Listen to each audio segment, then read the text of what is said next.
हाय friends, हमारे YouTube channel yes with SV में SV Singh आप सबका हार्दिक स्वागत करता हूं।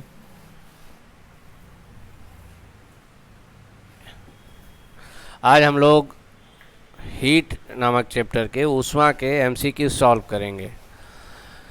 अ, कल हम लोगों ने ऊष्मा के थ्योरी से रिलेटेड कुछ बातें जानी और आज हम लोग उसी के एमसीक्यू सॉल्व करेंगे। और ये एमसीक्यू भिन्न भिन्न परीक्षाओं में भिन्न भिन्न वर्षों में आए हुए सवाल हैं।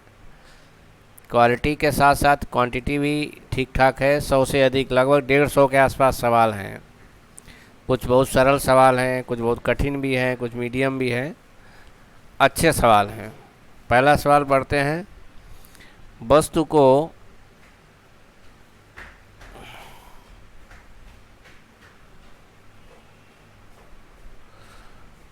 पहला सवाल है, वस्तु को गर्म करने पर उसके अणुओं की चाल बढ़ जाएगी कि ऊर्जा कम हो जाएगी, का भार बढ़ जाएगा, का भार घट जाएगा। बिल्कुल बेसिक प्रिंसिपल है। किसी भी वस्तु को गर्म करते हैं तो उसके अणुओं की चाल बढ़ जाती है, यानी ऑप्शन ए सही है। ऑप्शन अभी सही है।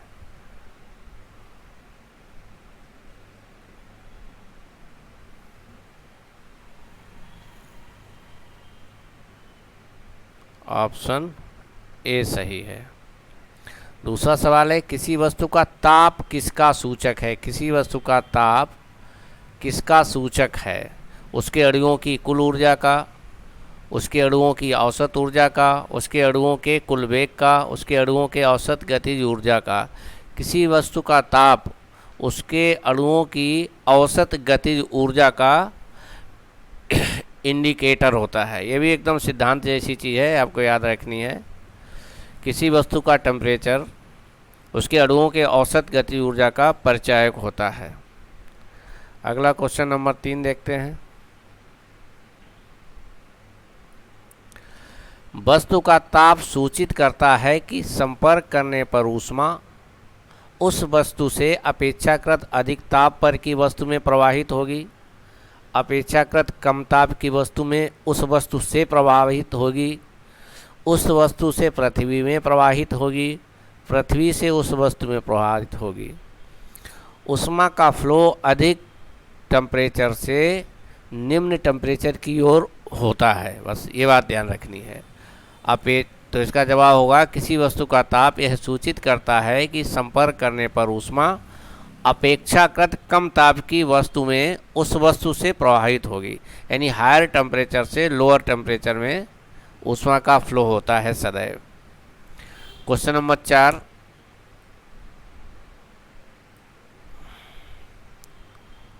किसी वस्तु के ताप में वृद्धि का अर्थ है कि वस्तु की गतिज ऊर्जा बढ़ जाएगी, वस्तु की स्थितिज ऊर्जा बढ़ जाएगी, वस्तु की यांत्रिक ऊर्जा बढ़ गई है, ऊष्मीय ऊर्जा बढ़ गई है। टेम्परेचर में वृद्धि का सीधा मतलब है कि उसकी ऊष्मीय ऊर्जा में वृद्धि हुई है। गतिज, स्थितिज और यांत्रिक से कोई लेना नहीं। 4 का डी ऑप्शन।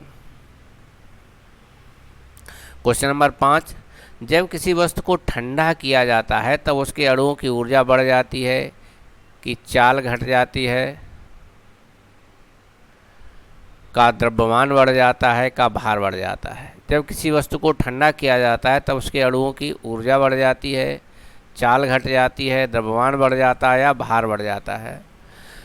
तो ठंडा करने पर उसकी चाल घट जाए, गर्म करने पर उसकी चाल बढ़ती है, तो ठंडा होने पे चाल घट जाएगी। सीधा सा उत्तर बी, 5 का बी। क्वेश्चन नंबर 6, ऊष्मा एक प्रकार की ऊर्जा है।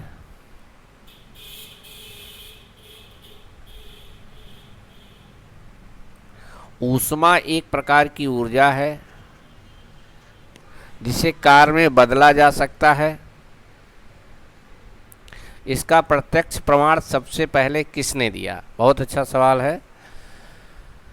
डेवी, रमफोर्ड, सेल्सियस, फ़ारेनहाइट किस साइंटिस्ट ने इस बात को कहा कि ऊष्मा एक ऐसी ऊर्जा है जिसे कार में बदला जा सकता है। ऊष्मा और कार, जिसे हम लोगों ने कल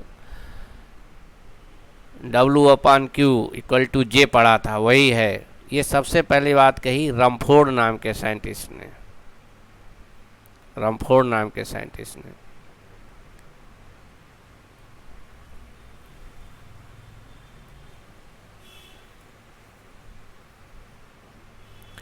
क्वेश्चन नंबर 7, किस वैज्ञानिक ने सर्वप्रथम बर्फ के दो टुकड़ों को आपस में घिसकर पिघला दिया? बड़ा अच्छा सवाल है। किस वैज्ञानिक ने सर्वप्रथम बर्फ के दो टुकड़ों को आपस में घिसकर पिघला दिया? इसका जवाब है डेवी। डेवी नाम के साइंटिस्ट ने ऐसा किया। क्वेश्चन नंबर 8, जब कभी कार्य ऊष्मा में बदलता है या ऊष्मा कार्य में बदलती है तो किए गए कार्य व उत्पन्न ऊष्मा का अनुपात एक स्थिरांक होता है जिसे ऊष्मा का यांत्रिक तुल्यांक कहते हैं। इसका मान होता है, अच्छा सवाल है, इसका मान होता है 4186 जूल प्रति किलो कैलोरी, 4.186 जूल प्रति कैलोरी, 4.186 इंटू 10⁻7 अर्ग प्रति कैलोरी। जितनी तारीफ की जाए सवाल की उतना अच्छा सवाल है, बहुत अच्छा सवाल है। देखिए ये कह रहे हैं कि W/Q=J, ये कल हम लोगों ने पढ़ा था। ये एक तुल्यांक है और इसकी वैल्यू, J की वैल्यू क्या हो सकती है? तो ये तीनों ही, ये भी सही है, ये भी सही है, ये भी सही है, अर्थात ऑप्शन डी सही है। ये सभी इसके मान हो सकते हैं। सामान्यतः जो इसका मान यूज किया जाता है वो ये बी वाला, न्यूमेरिकल्स में ये बी वाला यूज किया जाता है। न्यूमेरिकल्स में सामान्यतः यही यूज किया जाता है, कल हम लोगों ने देखा भी था। ठीक। क्वेश्चन नंबर 9, क्वेश्चन नंबर 9, अब वही जो न्यूमेरिकल छोटा सा वैल्यू पूछे वही पूछ दिया है। W/Q=J, ये जो है यही सही है। इनका अनुपात किए गए कार्य और उत्पन्न ऊष्मा का जो अनुपात होता है वो एक कांस्टेंट होता है जिसे यांत्रिक तुल्यांक कहा जाता है, mechanical constant. Question number 10,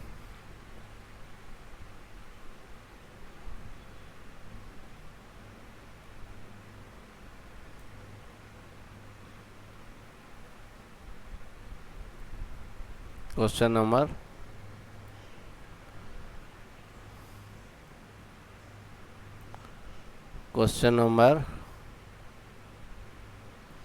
10,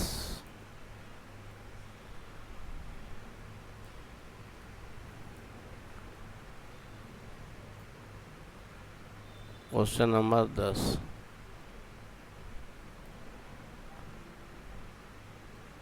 question number 10,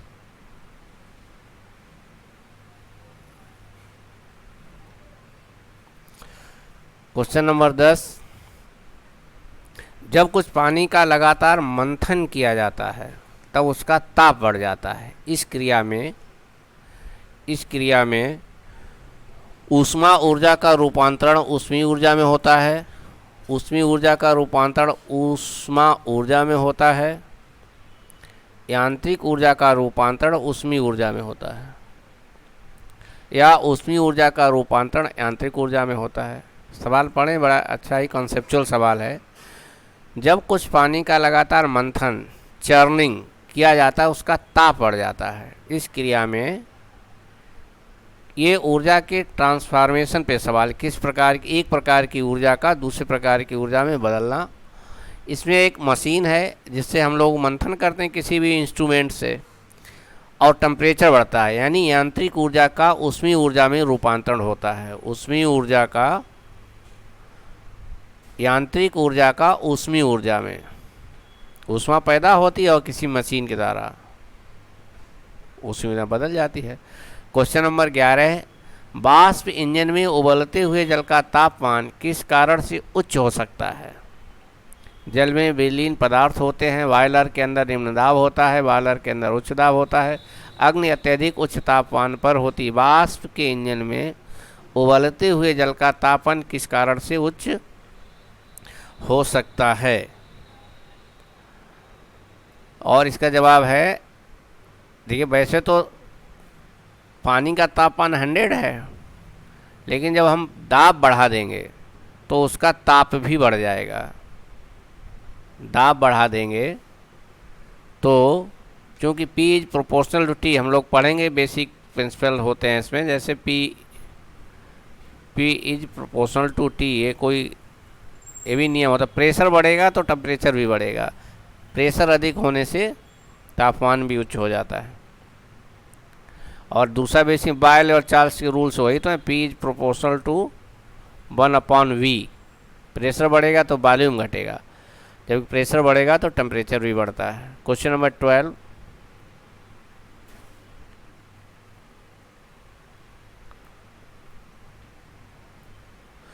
शीतकाल में हैंडपंप का पानी गर्म होता है, क्यों? शीतकाल में हमारा शरीर ठंडा होता है, अतः जल गर्म प्रतीत होता है। पृथ्वी के भीतर तापमान वायुमंडल के तापमान से अधिक होता है। पंपिंग क्रिया से घर्षण पैदा होता है, जिससे जल गर्म होता है। भीतर से जल बाहर निकलता है और परिवेश से ऊष्मा का अवशोषण कर लेता है। क्वेश्चन नंबर 12 का, पृथ्वी के भीतर तापमान वायुमंडल के तापमान से अधिक होता है, इसलिए। ठीक, इसी सवाल को ऐसे ही पूछ सकते हैं कि गर्मियों में हैंडपंप का पानी ठंडा होता है। देखिए पृथ्वी के अंदर तापमान तो नियत है, पृथ्वी के ऊपर टेम्परेचर बदलता है, इसलिए गर्मी में जब ऊपर गर्म है और वो नियत टेम्परेचर, इसलिए वो ठंडा प्रतीत होता है। सर्दियों में ऊपर ठंडा है, उसका टेम्परेचर फिक्स है, इसलिए वो गर्म प्रतीत होता है। जैसे मान लीजिए पृथ्वी के अंदर है टेम्परेचर, सपोज करो 20 डिग्री, ठीक, और गर्मियों में बाहर है 40 डिग्री, तो ये ठंडा लगेगा। सर्दियों में क्या है, बाहर का टेम्परेचर 10 डिग्री है, तब ये गर्म लगेगा। अंतर हो गया ना, हायर टेम्परेचर मतलब गर्मी और लो टेम्परेचर मतलब सर्दी। क्वेश्चन नंबर 13, एसआई सिस्टम में तापमान की इकाई है। एसआई या एमके सिस्टम में टेम्परेचर की इकाई है केल्विन। केल्विन ध्यान रखना, अच्छा सवाल है, यूपीपीसीएस 2014 में आया हुआ सवाल है। क्वेश्चन नंबर 14, इनमें से कौन ऊष्मा का मात्रक नहीं है? इसमें से कौन सा ऊष्मा का मात्रक नहीं है? कैलोरी, किलो कैलोरी, जूल और डिग्री सेल्सियस। ऊष्मा का मात्रक देखिए कैलोरी तो है ही, कैलोरी है तो किलो कैलोरी भी होगा, वो बड़ा यूनिट है, छोटा है जूल तो है ही है। डिग्री सेल्सियस ये टेम्परेचर की यूनिट है, ये टेम्परेचर की यूनिट है डिग्री सेल्सियस। ठीक, यही उत्तर होगा। ताप का एसआई मात्रक है, तो क्वेश्चन रिपीट हुआ है, केल्विन। 13 वाला 15 वाला एक ही है केल्विन। क्वेश्चन नंबर 16 है, 1 किलो कैलोरी ऊष्मा का मान होता है। 1 किलो कैलोरी ऊष्मा का मान होता है 4.2 × 10⁻³ जूल। ठीक, ये भी याद रखने वाला है। एक्चुअली वो जो 4.186 है उसी को हम लोग 4.2 लिख लेते हैं, वही है ये। क्वेश्चन नंबर 17,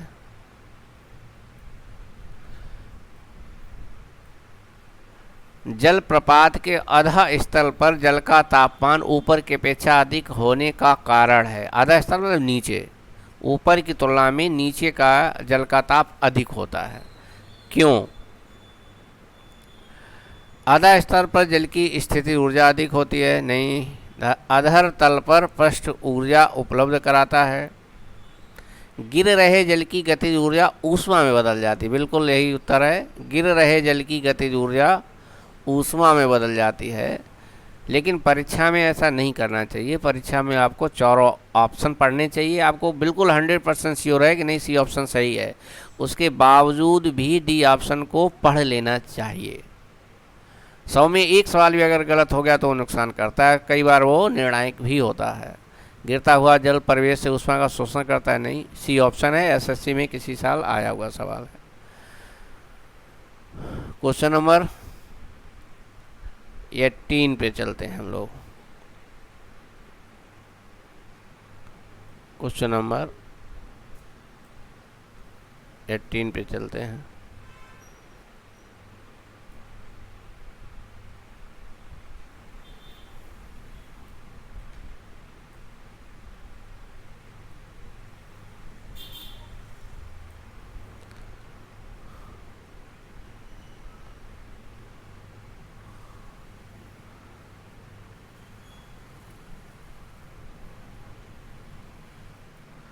क्वेश्चन नंबर 18, गर्मियों में ताप 46 डिग्री सेंटीग्रेड हो जाने पर भी ऊंट गर्मी से राहत महसूस करता है। ऑप्शन, क्योंकि रेगिस्तानी पौधों की छाया में बैठकर, नहीं, अपने शरीर के ताप को 42 डिग्री सेंटीग्रेड तक बढ़ाकर, अपने शरीर में पानी का संचय करके, उपर्युक्त में से कोई नहीं। ऑप्शन 18 का बी है, अपने शरीर के तापमान को 42 डिग्री सेंटीग्रेड तक बढ़ाकर। स्पेशल कैरेक्टर है ये ऊंट का। क्वेश्चन नंबर 19, बर्फ का दाब बढ़ाने से उसका गलनांक, अच्छा सवाल है, बर्फ का दाब बढ़ाने पर उसके मेल्टिंग पॉइंट पर क्या असर पड़ेगा? क्या असर पड़ेगा? दाब बढ़ाने पर उसका मेल्टिंग पॉइंट घट जाएगा। दाब बढ़ाने पर उसका मेल्टिंग पॉइंट घट जाएगा।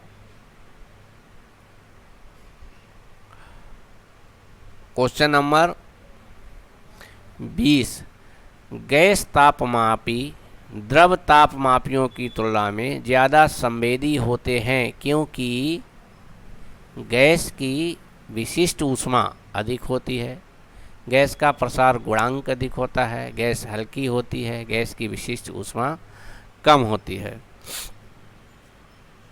गैस तापमापी द्रव तापमापियों की तुलना ज़्यादा संवेदी होते हैं क्योंकि गैस का प्रसार गुणांक अधिक होता है। जाहिर सी बात है, लिक्विड की तुलना में गैस का प्रसार गुणांक अधिक होता है।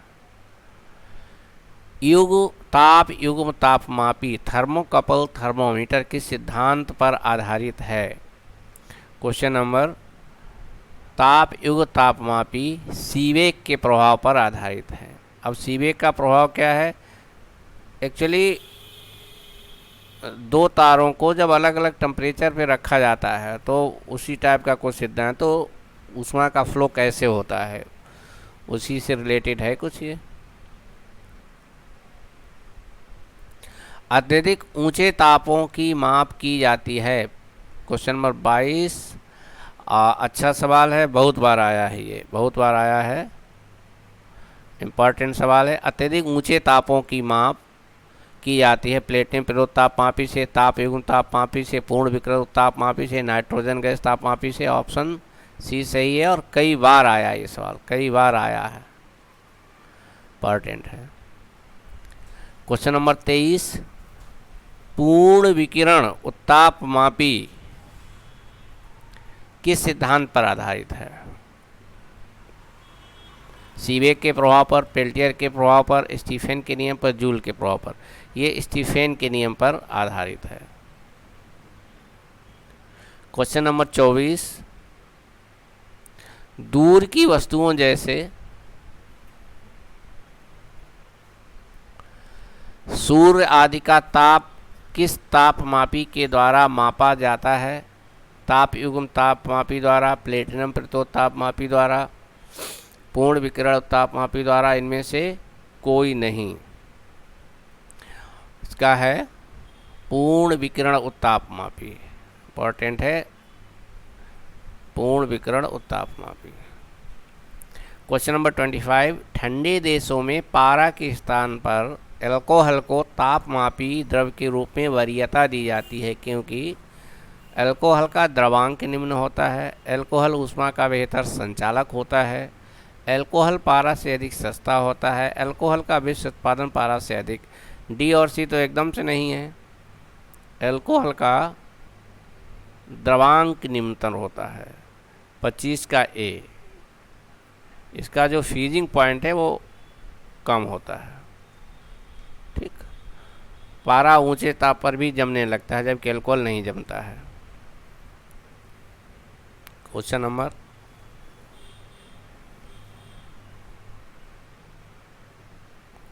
26 आरआरबी में आया हुआ सवाल है, अच्छा सवाल है।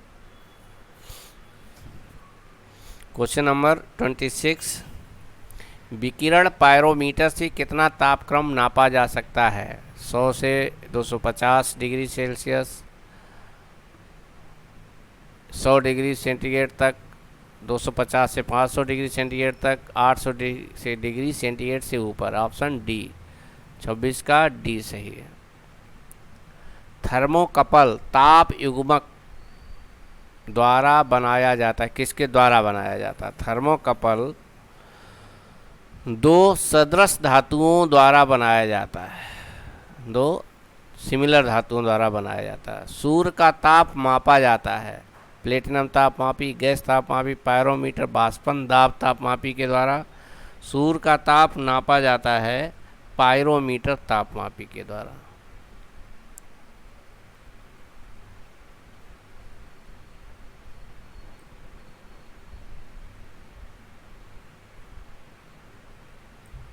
क्वेश्चन नंबर 29, निम्नलिखित तापमापियों में से किसे पायरोमीटर कहा जाता है? ताप विद्युत तापमापी, विकिरण तापमापी, गैस तापमापी, द्रव तापमापी।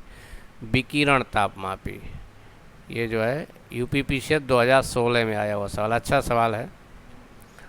Question number 29 B. Question number 30 अच्छा सवाल है, जो हमने लोगों ने थ्योरी वाले में बहुत अच्छे से इसको समझा था। अच्छा सवाल है, अच्छा सवाल है। निम्न में कौन सही है? F-32/9 = C/5। क्वेश्चन नंबर 30 का बी सही है, कल ही हम लोगों ने पढ़ा था। ठीक, आया कैसे है ये? एक्चुअली ये आया है यहाँ से F-32/180 = C-0/100। तो ये 20 से कट गया, यही तो लिखा है F-32/9 और C/5। ये जो सेल्सियस, फ़ारेनहाइट, केल्विन और र्यूमर का जो रिलेशन कल हम लोगों ने ड्रॉ किया था वही है ये। Question number 31,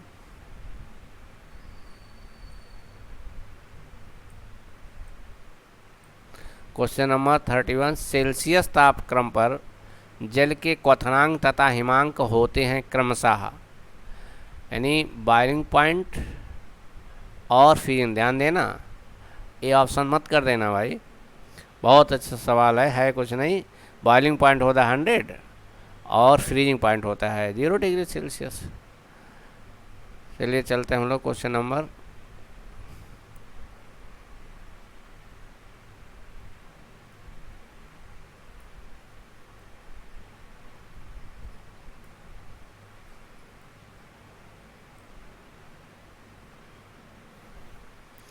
32।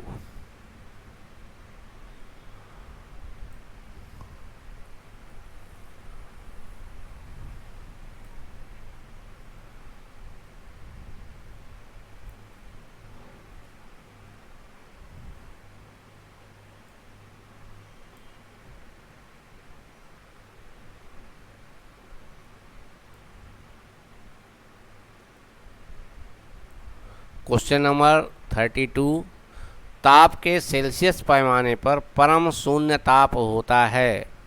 ताप के सेल्सियस पैमाने पर परम शून्य ताप होता है।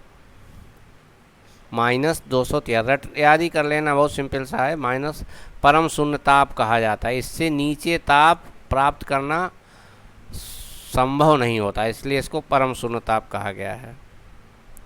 सबसे छोटा संभव प्राप्त तापमान माना जाता है इसे। क्वेश्चन नंबर 33, केल्विन मान से मानव शरीर का सामान्य ताप है। केल्विन में मानव शरीर का सामान्य ताप है। बहुत अच्छा सवाल है, IAS 1995 में आया है। केल्विन में 310 केल्विन, निकाल भी सकते हो। सेल्सियस में 37 पॉइंट कुछ होता है, फ़ारेनहाइट में 98.6 होता है। उस जो फार्मूला था उससे भी हम लोग निकाल सकते हैं और याद भी रखना चाहिए। क्वेश्चन नंबर 34, कौन सा तापमान सेंटीग्रेड और फ़ारेनहाइट दोनों मापक्रमों में एक समान होता है? दोनों में एक समान होता है, ये भी सवाल बहुत बार आया है। बहुत अच्छा सवाल है, बहुत अच्छा सवाल। इसका जवाब है ऑप्शन डी, -40 डिग्री पर सेंटीग्रेड और फ़ारेनहाइट दोनों मापक्रमों की रीडिंग एक समान होती है। निकाल भी सकते हो यहाँ पे। सेंटीग्रेड मतलब C/5 F-32/9। तो C बराबर अगर -40 आप रख दो और F यानी कह रहा है कि C बराबर F बराबर -40, तो दोनों की वैल्यू एक समान रहती है। तो रखो C की वैल्यू यहाँ पे। C की वैल्यू जब रखेंगे तो -40/5 आ जाएगा, ये आ जाएगा -72/9। तो ये भी -8 है और ये भी -8 है, यही कह रहा हो, दोनों में समान है। ये सवाल बहुत बार आया है, बहुत आता है सवाल, याद रखें इसको। ऐसे ही परीक्षा के समय देख करके भी जाएं। जिन सवालों पे स्टार लगा रहे हैं आप, परीक्षा देने से पहले एक दिन जरूर देख के जाएं। क्वेश्चन नंबर 35 फिर रिपीट किया, देखिए। न्यूनतम संभव ताप, जिसे हम लोगों ने परम ताप कहा था, जिसे हम लोग एब्सोल्यूट टेम्परेचर कहते हैं, वो होता है -273 degree centigrade. Question number 36, Fahrenheit scale पर किसी वस्तु का ताप 212 फ़ारेनहाइट है, सेल्सियस पैमाने पर उस वस्तु का ताप होगा। अच्छा सवाल है। फ़ारेनहाइट तो रख दीजिए, सेल्सियस निकलवाया है, तो C/5 और F-32 200 -32/9, तो ये 12 20 180। अभी हो गया जाके C/5 = 180/9 यानी 20, तो C बराबर हो गया 100, यानी ऑप्शन C सही है। क्वेश्चन नंबर 37, सेल्सियस पैमाने का 0 डिग्री फाइन स्केल में कितने डिग्री के बराबर होगा?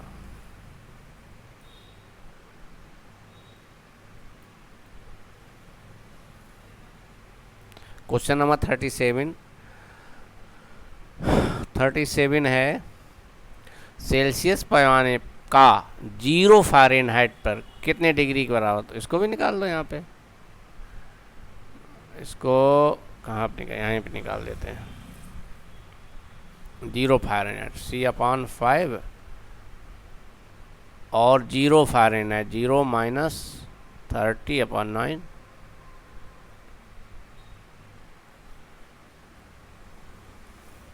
सेल्सियस पैमाने का 0, अच्छा सेल्सियस को 0 करा, सॉरी, ये तो ऐसा ही है, इसको 0 कर दिया इसने, तो ये 0, तो ये भी 0, फिर ये भी 0, तो F बराबर 32, F बराबर 30, यानी ये बी ऑप्शन सही है। क्वेश्चन नंबर 38, मानव शरीर का सामान्य तापक्रम 98.4 डिग्री फ़ारेनहाइट है, ठीक। इसके बराबर 0 डिग्री सेंटीग्रेड में तापक्रम है। बहुत अच्छा सवाल है, आता भी सवाल ये बहुत बार, अच्छा सवाल है।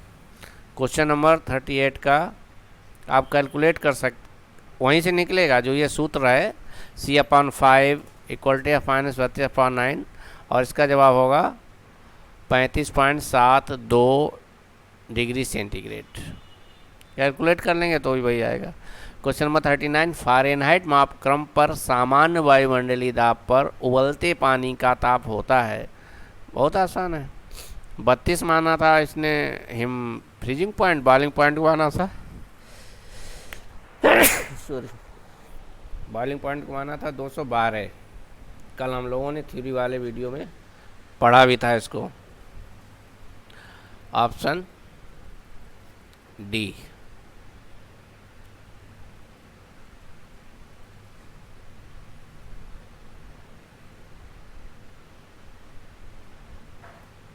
क्वेश्चन नंबर 40, दिल्ली में जल का क्वथनांक 100 डिग्री सेंटीग्रेड है, तो मंसूरी में जल का तापमान क्या होगा? 100 डिग्री सेंटीग्रेड, 100 डिग्री सेंटीग्रेड से कम, 100 डिग्री सेंटीग्रेड से अधिक, सभी असत्य हैं। बहुत अच्छा सवाल है, थोड़ा सा दिमाग लगाएं, थोड़ा सा सवाल दिमाग लगाएं, अच्छा सवाल है, गुड। दिल्ली में जल का क्वथनांक कितना है, तो मंसूरी में क्या होगा? देखिए ये वही पूछ रहा है कि क्वथनांक पर, बॉइलिंग पॉइंट पर प्रेशर क्या क्या इफेक्ट है। क्योंकि मंसूरी मतलब ऊंचाई पे है, ऊंचाई पे जाने पे प्रेशर कम होता है।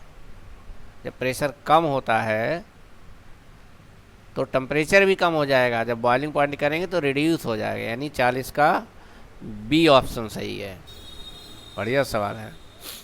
41, एक मनुष्य का तापक्रम 60 डिग्री सेंटीग्रेड है, तो उसका तापक्रम फ़ारेनहाइट में क्या होगा?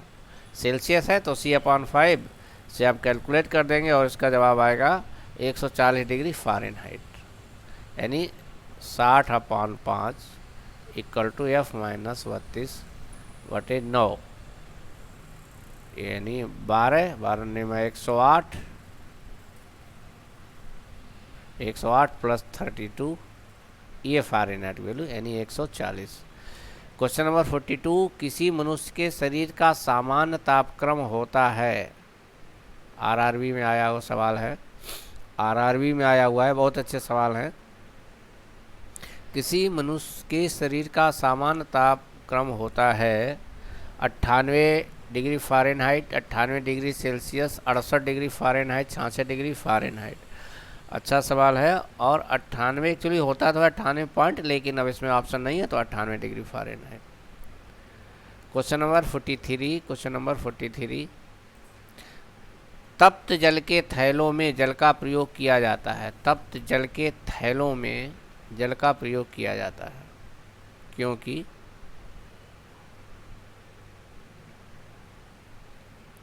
यह सरलता से मिल जाता है, यह सस्ता है और हानिकारक नहीं है, इसकी विशिष्ट ऊष्मा अधिक है, जल को गर्म करना आसान है। 43 का सी। अच्छा, तप्त जल के थैलों में, अच्छा, सर्दी को दूर करने के लिए छोटे छोटे पैकेट्स होते हैं, उनमें गर्म पानी भर दिया जाता है क्योंकि इसकी विशिष्ट ऊष्मा अधिक होती है। इसकी विशिष्ट ऊष्मा क्या होती है हम लोगों ने पढ़ा ही था, ठीक। जल की विशिष्ट ऊष्मा सर्वाधिक होती है, सर्वाधिक, जल की विशिष्ट ऊष्मा मैक्सिमम होती है। 1 ग्राम जल का ताप 1 डिग्री सेंटीग्रेड बढ़ाने के लिए जो ऊष्मा की ज़रूरत होती है उसे हम लोग विशिष्ट ऊष्मा कहते हैं, ठीक। कल हम लोगों ने थ्योरी वाले चैप्टर में पढ़ा भी था। क्वेश्चन नंबर 44,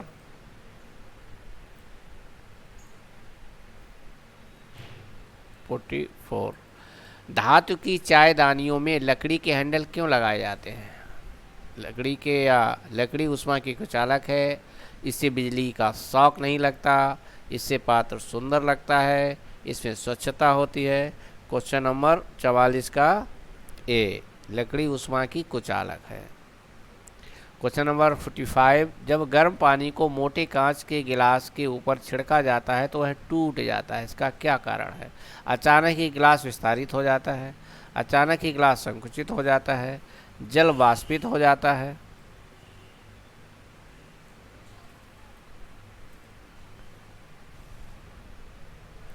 गिलास का रासायनिक रूप से जल के साथ प्रतिकृत होता है, अचानक ही गिलास विस्तारित हो जाता है। Option A. क्वेश्चन नंबर 46, पानी का घनत्व किस ताप पर अधिकतम होता है? बिल्कुल याद रखिए, रट के कोई ऑप्शन ना देखना पड़े, याद करके रखिए। 4 डिग्री सेंटीग्रेड पर जल का घनत्व मैक्सिमम होता है। इसको हम लोग पढ़ते हैं एबनॉर्मल बिहेवियर ऑफ वाटर। पानी का ये जो बिहेवियर है बाकी लिक्विड से एकदम डिफरेंट है, इसीलिए इसको पानी का असामान्य व्यवहार माना जाता है।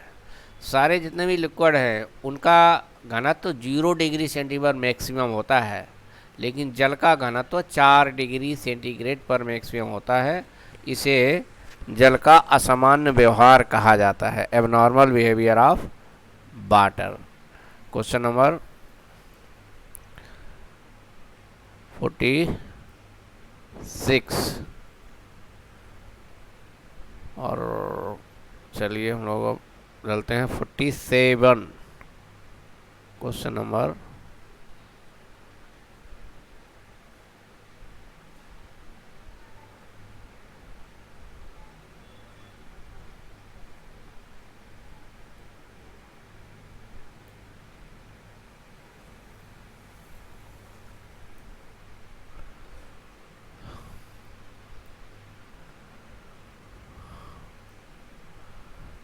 नंबर 47, जब बर्फ को 0 डिग्री सेंटीग्रेड से 10 डिग्री सेंटीग्रेड तक गर्म किया जाता है तो जल का आयतन एकसार रूप से बढ़ती है, मतलब यूनिफॉर्मली, एक समान रूप से। एकसार रूप से कम होता है, ये भी गलत। पहले बढ़ती है और फिर उसके बाद कम होती है। आयतन पहले कम होती है और उसके बाद बढ़ता है।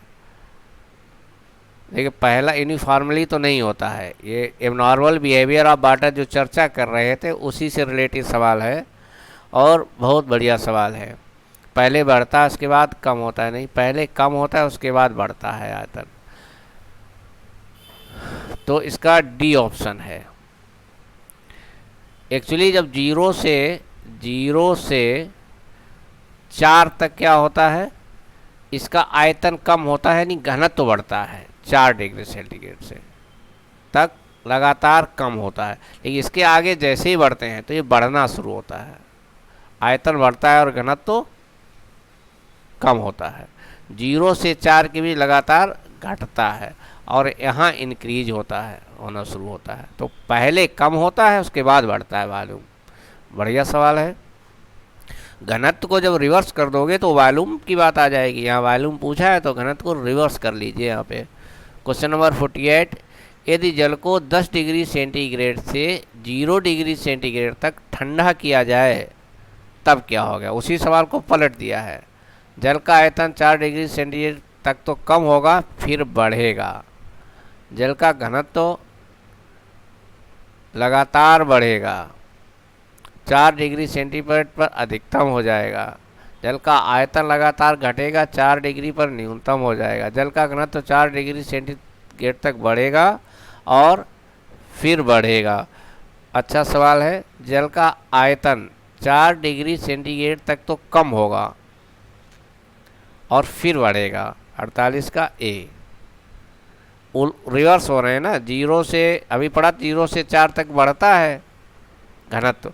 वॉल्यूम की बात करेंगे, यहाँ वॉल्यूम की बात हो रही तो उल्टा हो जाएगा। जल का आयतन 4 तक तो कम होगा, अब 4 से इधर बढ़ रहा था, जब इधर लौट, ये मान लीजिए 10 डिग्री सेंटीग्रेड है, इधर लौटेंगे तो ये कम होगा और इधर बढ़ेगा और इधर बढ़ेगा वॉल्यूम। ये बात ऊपर जो लिखी थी वो डेंसिटी की बात थी, अब ये वॉल्यूम की बात है तो उल्टी हो जाएगी।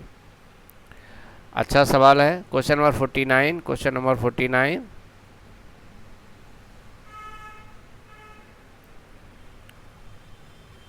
क्वेश्चन नंबर 49, साइकिल के ट्यूब अधिकांशतया गर्मियों में क्यों फटते हैं?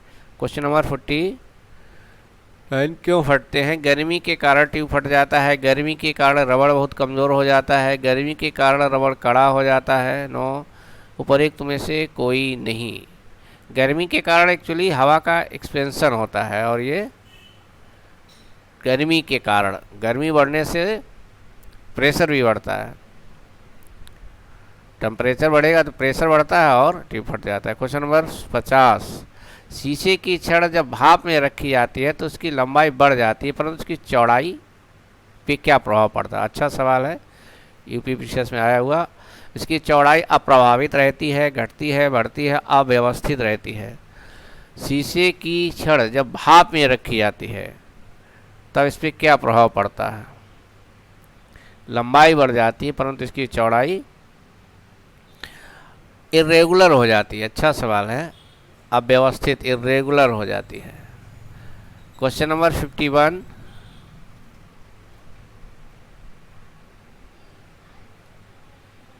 लोलक घड़ियां गर्मियों में सुस्त हो जाती हैं, गर्मियों के दिन लंबे होने के कारण नहीं भाई। कुंडली में घर्षण के कारण लोलक की लंबाई बढ़ जाती है जिससे इकाई दोलन में लगा हुआ समय बढ़ जाता है। गर्मी में लोलक का भार बढ़ जाता है। ये भी किसी परीक्षा में आया हुआ सवाल है और अच्छा सवाल है। क्वेश्चन नंबर 51 का है, लोलक की लंबाई बढ़ जाती है जिससे इकाई दोलन में लगा हुआ समय बढ़ जाता है। नहीं, ऑप्शन सी। इसका सूत्र होता है T बराबर 2 अंडर रूट L/G। तो ये लोलक की लंबाई जब बढ़ेगी तो टाइम पीरियड भी बढ़ जाएगा। लंबाई क्यों बढ़ती है? गर्मी से एक्सपेंशन हो जाता है। क्वेश्चन नंबर 52, एक धातु की ठोस गेंद के अंदर कोटर है। कोटर मतलब होल, ऐसे मतलब कोटर, ये गेंद है और इसके अंदर ऐसे कोटर है, ये कोटर है। बल्कि ऐसे अगर आप बनाएं, ये कोटर है, इसको हटा दें। जब इस धातु की गेंद को गर्म किया जाएगा तो कोटर का आयतन बढ़ेगा, घटेगा, नहीं बदलेगा, 2 गुना हो जाएगा। बहुत बढ़िया सवाल है, बहुत बढ़िया सवाल है, जितनी प्रशंसा की जाए कम है। गुड सवाल। धातु की ठोस गेंद के अंदर कोटर है, धातु की गेंद को गर्म किया जाता है तो कोटर का आयतन, चूंकि पूरा एक्सपेंशन होगा तो कोटर भी एक्सपेंड करेगा यानी बढ़ेगा। क्वेश्चन नंबर 53, जब किसी बोतल में पानी भरा जाता है और उसे जमने दिया जाता है तो बोतल टूट जाती है क्योंकि पानी जमने पर फैलता है। बोतल हिमांक पर सिकुड़ती है। बोतल के बाहर का तापक्रम अंदर से ज़्यादा होता है। गर्म पानी गर्म करने पर फैलता है। पानी भरा जाता है और उसे जमने दिया जाता है। पानी जमने पर फैलता है, एक्सपेंड करता है, एक्सपेंड करता है। 53 का ए। क्वेश्चन नंबर 54, अत्यधिक शीत ऋतु में पहाड़ों पर पानी की पाइपलाइनें फट जाती हैं, इसका कारण है पाइप ठंडक से सिकुड़ जाता है। नहीं, तो बिल्कुल नहीं। पाइप में पानी जमने पर सिकुड़ जाता है। नहीं, पाइप में पानी जमने पर पानी जब जमता है तो एक्सपेंड करता है, पाइप ठंडक पाकर बढ़ जाते हैं। नो, ऑप्शन सी।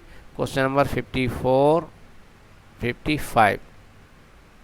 ठीक है, लगातार ये किसी न किसी परीक्षाओं में आए हुए सवाल हैं। मेट्रो रेलवे में आया है, 2 रेल पटरियों के मध्य जोड़ पर एक छोटा सा स्थान क्यों छोड़ा जाता है? क्योंकि ऐसे स्थान छोड़ने से कुछ लागत बचेगी। नहीं, तो बिल्कुल नहीं।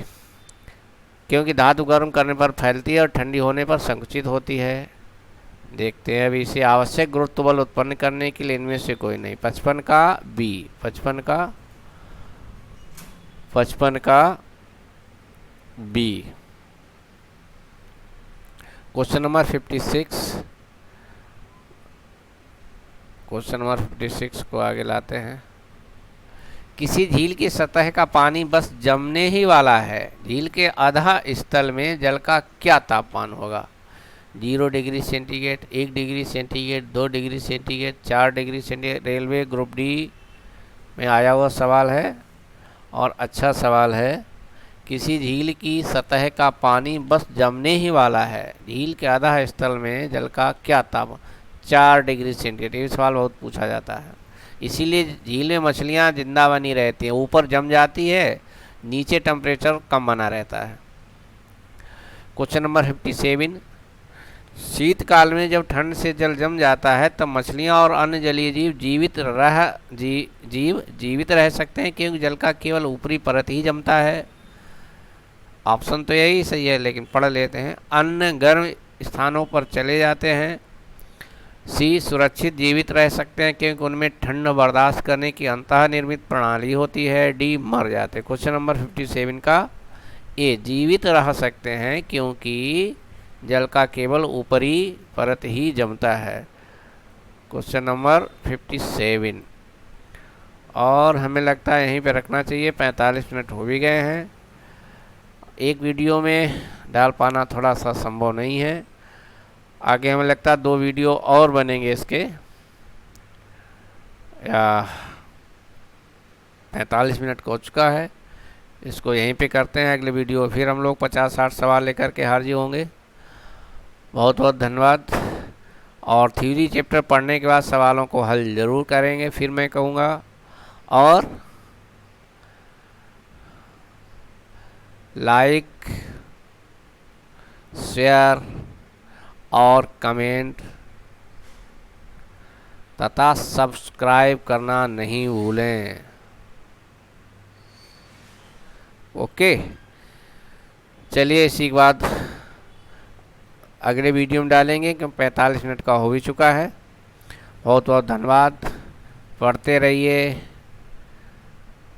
गुनगुनाते रहिए, मस्त रहिए और बिना दबाव के परीक्षा दीजिए। दबाव से नुकसान के सिवा कुछ होता नहीं है। सुपर टेट वाले लोग, यूपीएसआई वाले लोग, पीईटी वाले लोग, रेलवे वाले लोग, यूपी पीसीएस वाले लोग, यूपी समीक्षा अधिकारी वाले लोग ज़रूर देखें। सारी परीक्षाओं में सवाल आएंगे। इससे बाहर जनरल साइंस का सवाल कोई नहीं, अभी तक नहीं गया, ना आगे जाएगा। ठीक, इसी के साथ अगले वीडियो में मिलते हैं। Bye bye.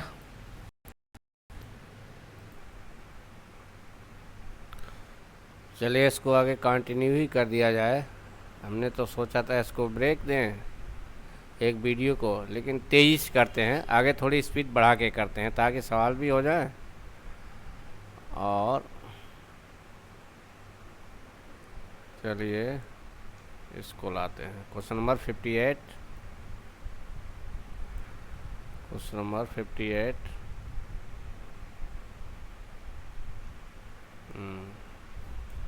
Question number 58।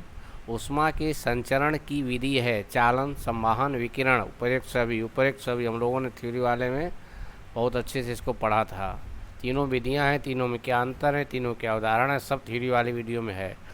Question number 59। ऊष्मा के संचरण की किस विधि में पदार्थ के अणु एक स्थान से दूसरे स्थान तक स्वयं नहीं जाते, केवल चालन में होता है, अपना स्थान नहीं बदलते, बाकी संवहन, विकिरण सब में होता है।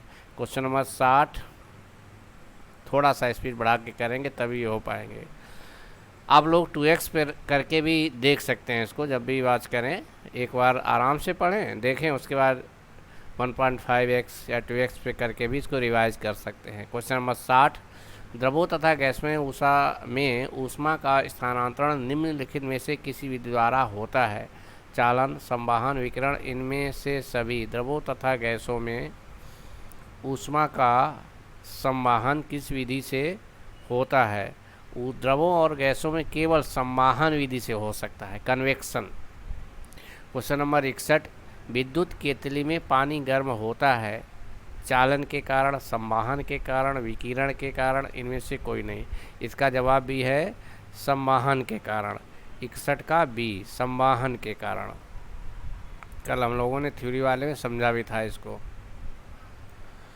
सूर्य की ऊष्मा पृथ्वी पर निम्नलिखित में से किस प्रकार के संचार माध्यम से आती है? संवहन, विकिरण, संनयन, ताप विनिमय। विकिरण के द्वारा, विकिरण के द्वारा।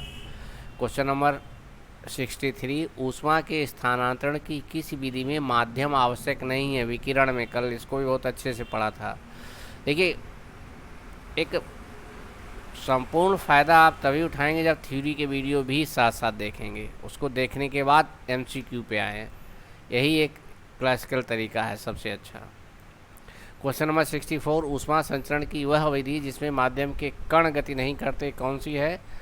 माध्यम के कण गति नहीं करते वह विधि है चालन। 64 का ए, माध्यम के कण गति नहीं करते।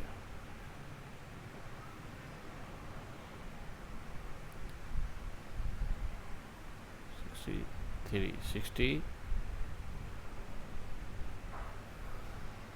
ठीक। निम्नलिखित में से कौन ऊष्मा का सर्वोत्तम चालक है? जल, पारा, लकड़ी और चमड़ा। जल, पारा, लकड़ी और चमड़ा। 65 का बी, पारा। पारा ठीक, ये भी अच्छा सवाल है।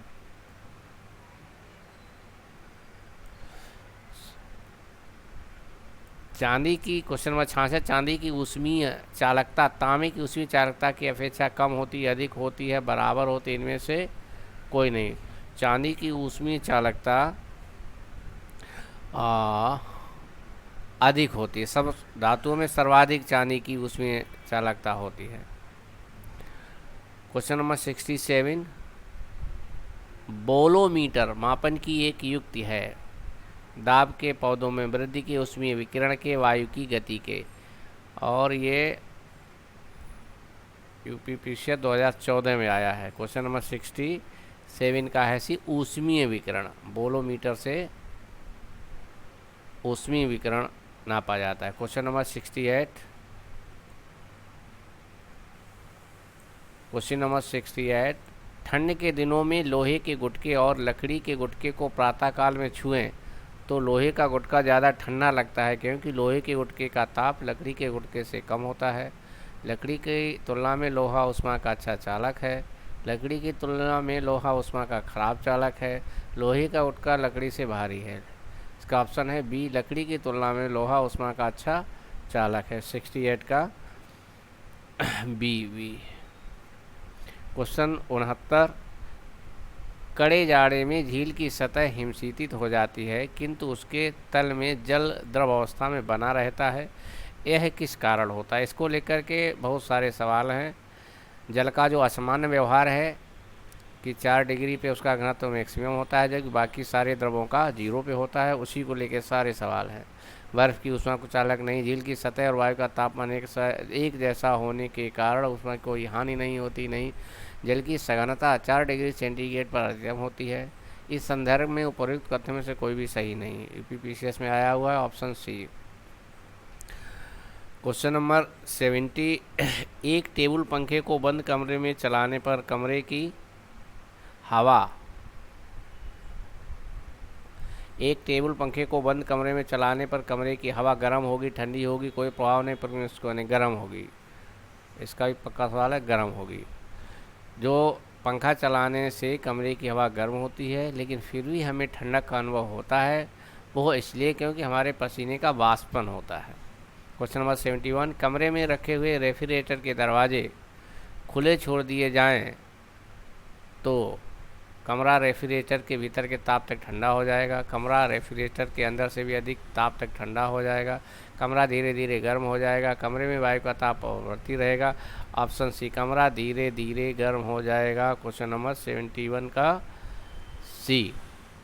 क्वेश्चन नंबर 72, क्वेश्चन नंबर 72 तो चलते हैं।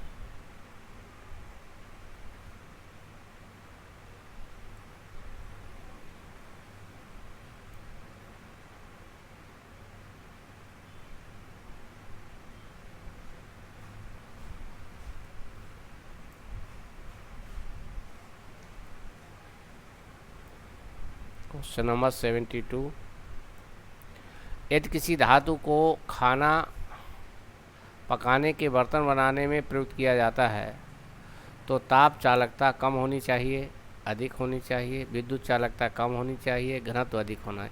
किसी धातु को खाना पकाने के बर्तन में प्रयुक्त किया जाता है तो उसकी चालकता जाहिर सी बात है अधिक होनी चाहिए। 70 तो उसकी ताप चालकता, धातु को खाना पकाने के बर्तन बनाने में प्रयुक्त किया जाता है तो ताप चालकता, टेम्परेचर कंडक्टेंस कम होनी चाहिए, कम होनी चाहिए। क्वेश्चन नंबर 73, निम्नलिखित में कौन ऊष्मा का सबसे अच्छा सुचालक है? ठंडा पानी, गर्म पानी, समुद्र का पानी, आश्वित। आश्वित मतलब ये आश्वित है, गलत लिखा है और इसका बर्तनी, एक्चुअली आसुत जल है और ये डिस्टिल्ड वाटर, डिस्टिल्ड वाटर, आसुत जल जिसे कहते हैं। क्वेश्चन नंबर 73 का सी, समुद्र का पानी, तो उसमें कुछ अन्य लवण भी होते हैं, अशुद्धियों होने से है। क्वेश्चन नंबर 74, आणविक संगठन द्वारा ऊष्मा का संप्रेषण क्या कहलाता है? आणविक संगठन द्वारा ऊष्मा का संप्रेषण, कन्वेक्शन, ये मॉलिक्यूलर स्ट्रक्चर यानी मॉलिक्यूल्स के द्वारा, आणविक और कुछ नहीं, मॉलिक्यूल्स द्वारा। पानी नीचे का मॉलिक्यूल गर्म होकर ऊपर जाता है, ऊपर का ठंडा नीचे आता है, तो संवहन धाराएं जैसी बन जाती हैं आर में, और कुछ नहीं है, सिंपल सा सवाल है।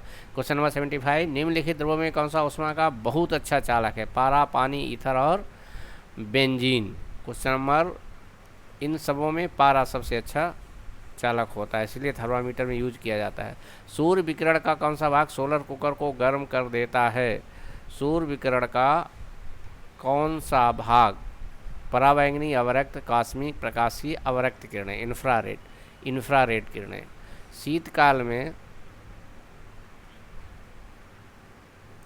शीतकाल में कपड़े गर्म रखते हैं क्योंकि ऊष्मा प्रदान करते हैं, ऊष्मा का विकिरण नहीं करते।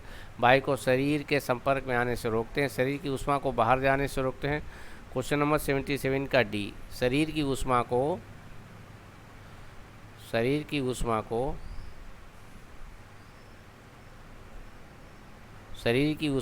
बाहर जाने से रोकते हैं। क्वेश्चन नंबर 78, धूप से बचने के लिए छाते में रंग संयोजन निम्न में कौन सा सबसे अधिक है? ऊपर काला, नीचे सफ़ेद, ऊपर सफ़ेद, नीचे काला, ऊपर नीचे काला, ऊपर नीचे सफ़ेद। क्योंकि देखिए काला सबसे ज़्यादा अवशोषक है, सफ़ेद सबसे कम अवशोषक है, तो ऊपर तो सफ़ेद होना चाहिए। 78 का बी, ऊपर सफ़ेद और नीचे काला। सबसे कम अवशोषक सफ़ेद है और काला अवशोषक है, तो उत्सर्जक भी होगा। जो अवशोषित करेगा भी व्हाइट, वो काला इमिट कर देगा। क्वेश्चन नंबर 79, अफ्रीका की काली त्वचा वाले व्यक्ति ब्रिटेन के सफ़ेद त्वचा वाले व्यक्तियों की तुलना में अधिक गर्मी महसूस करते हैं, कम गर्मी महसूस करते हैं, समान गर्मी महसूस करते हैं, गर्मी महसूस नहीं करते। क्वेश्चन नंबर 79, अफ्रीका के काली त्वचा वाले व्यक्ति ब्रिटेन के सफ़ेद अधिक गर्मी महसूस करते हैं, अधिक गर्मी महसूस।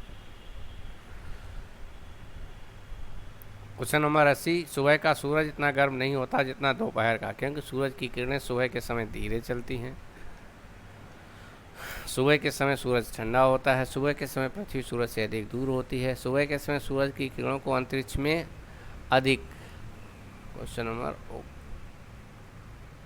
अधिक दूरी तय करनी पड़ती है। सुबह के समय सूरज की किरणों को अंतरिक्ष में अधिक दूरी तय करनी पड़ती है। क्वेश्चन नंबर 80 का डी, बहुत अच्छा सवाल है, क्योंकि सुबह ज़्यादा दूरी तय करती हैं तो उतनी गर्म फिर वो नहीं रह पाती हैं। क्वेश्चन नंबर 81, काले वस्त्रों के मुकाबले श्वेत वस्त्र शीतल क्यों होते हैं? क्वेश्चन नंबर 81 का सीधे से सवाल है, इनके हम लोग सीधे, उनके पास जो भी प्रकाश पहुंचता है उसे वे परावर्तित करते हैं, ऑप्शन बी। क्वेश्चन नंबर 82, थोड़ा सा, ऊनी कपड़े सूती वस्त्रों के अपेक्षा गर्म होते हैं क्योंकि ताप के अच्छे शोषक हैं, ताप के अच्छे वितरक हैं, सूती वस्त्रों से भारी हैं, ताप के अच्छे रोधक हैं। क्वेश्चन नंबर 82, ताप के अच्छे रोधक हैं, ताप के अच्छे रोधक हैं, आरआरबी में आया है, बढ़िया सवाल है। क्वेश्चन नंबर 83, उबलते जल द्वारा जलने की तुलना में भाप द्वारा जलना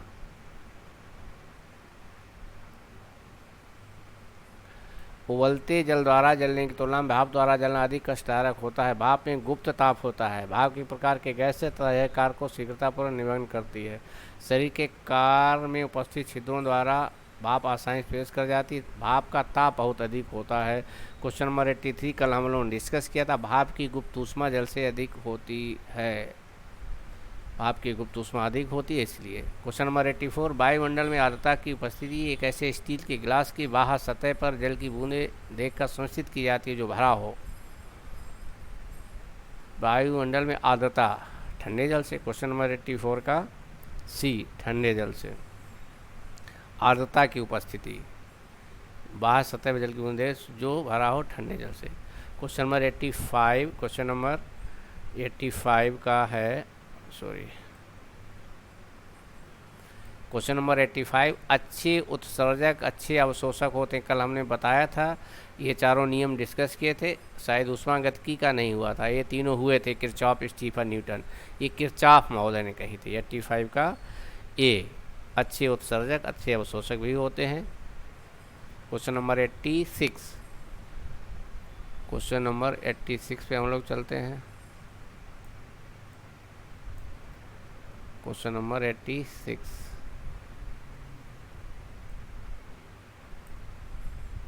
क्वेश्चन नंबर 80,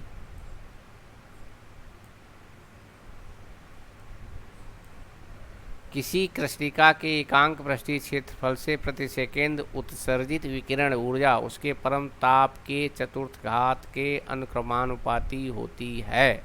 ये भी नियम है, कल हम लोगों ने थ्योरी वाले पार्ट में पढ़ा था। यह है स्टीफन का नियम। स्टीफन का विकिरण नियम है, परमता चतुर्थ के अनुक्रमान, E is proportional to T⁴, जो ऊपर थ्योरी में कहा वही इसको न्यूमेरिकल वैल्यू में लिख दिया गया है। 87 का सी। क्वेश्चन नंबर 88, किसी वस्तु के ठंडे होने की दर वस्तु तथा उसके चारों ओर के माध्यम के तापांतर के अनुपाती होती है। यह है न्यूटन का शीतलन नियम। न्यूटन का शीतलन नियम 88 का ए। क्वेश्चन नंबर 89, न्यूटन का शीतलन नियम लागू तभी होता है जब, न्यूटन का शीतलन नियम लागू तभी होता है जब ताप में अंतर बहुत ज़्यादा ना हो, ताप में अंतर बहुत ज़्यादा हो, ताप के अंतर पर निर्भर नहीं करता, इनमें से कौन है? जब ताप में अंतर बहुत ज़्यादा नहीं हो। ठीक। क्वेश्चन नंबर 90, गर्म जल 90 डिग्री सेंटीग्रेड से 80 डिग्री सेंटीग्रेड तक होने में 10 मिनट लेता है, तो 80 डिग्री सेंटीग्रेड से 70 डिग्री सेंटीग्रेड तक ठंडा होने में लेगा 10 मिनट, 10 मिनट से कम, 10 मिनट से अधिक, और निश्चित नहीं। क्वेश्चन नंबर 90 का सी है, ये वही है न्यूटन का शीतलन नियम। जैसे जैसे टेम्परेचर कम होता जाता है उसके ठंडे होने की दर भी कम होती जाती है, इसलिए जो 90 से 100 में आने में 10 मिनट है तो जाहिर स्पष्ट है 80 से 70 आने में 10 मिनट से थोड़ा ज़्यादा समय लेगा। ऐसे ही अगर आप 70 से 60 आएंगे तो उससे भी ज़्यादा लेगा समय, जैसे जैसे इसको नीचे आएंगे तो ये ज़्यादा समय लेगा। क्वेश्चन नंबर 91, थर्मस फ्लास्क के आविष्कारक हैं, थर्मस फ्लास्क के आविष्कारक हैं दीवार। थर्मस फ्लास्क में क्वेश्चन नंबर 92, लंबे समय तक तरल गर्म या ठंडा रहता है क्योंकि ऊष्मा की कोई हानि अथवा प्राप्ति नहीं होती। 92 का सी, संचालन, संवहन व विकिरण, किसी प्रकार के माध्यम से ऊष्मा का संचालन नहीं होता, चाहे चालन हो, चाहे संवहन हो, चाहे विकिरण हो। अच्छा सवाल है, 2019 पीसीएस में आया है। क्वेश्चन नंबर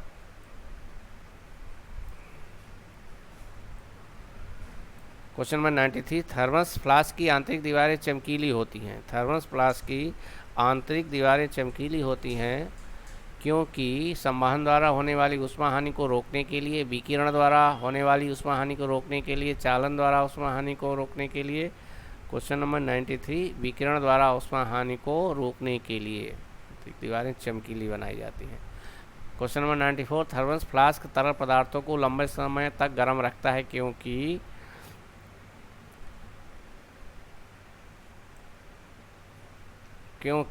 चमकदार आंतरिक दीवार तथा वह आवरण की दोहरी दीवारें ऊष्मा को निकलने या प्रविष्ट होने से रोकती हैं। ऑप्शन सी सही है।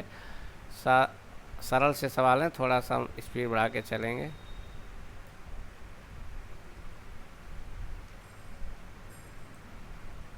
क्वेश्चन नंबर 95,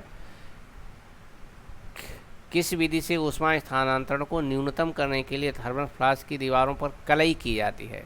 क्वेश्चन नंबर, अच्छा सवाल है, 95, चालन, संवहन, विकिरण, इनमें से कोई नहीं। 95 का सी।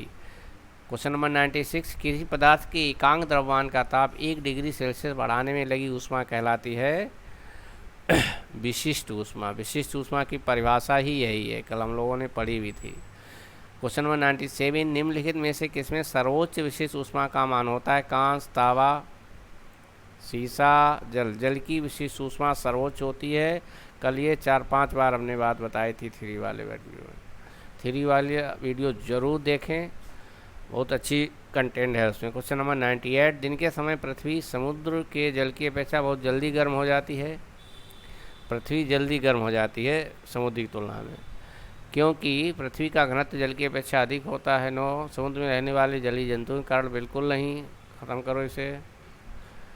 जल की विशिष्ट उष्मा धारिता काफ़ी अधिक होती है। जल की हाइड्रोजन ऑक्सीजन बना होता है, इसीलिए समय पृथ्वी समुद्र के जल की अपेक्षा बहुत जल्दी गर्म होती है। जल की विशिष्ट उष्मा धारिता काफ़ी अधिक होता है। समुद्र देर से गर्म होता है देर में, और देर से ही ठंडा भी होता है। Question number 99, question number 99, motor गाड़ी के रेडिएटर को ठंडा करने के लिए पानी का व्यवहार किया जाता है, क्योंकि क्वेश्चन नंबर 99, पानी की विशिष्ट ऊष्मा अधिक होती है, क्योंकि पानी की विशिष्ट ऊष्मा अधिक होती है। Question number 100, question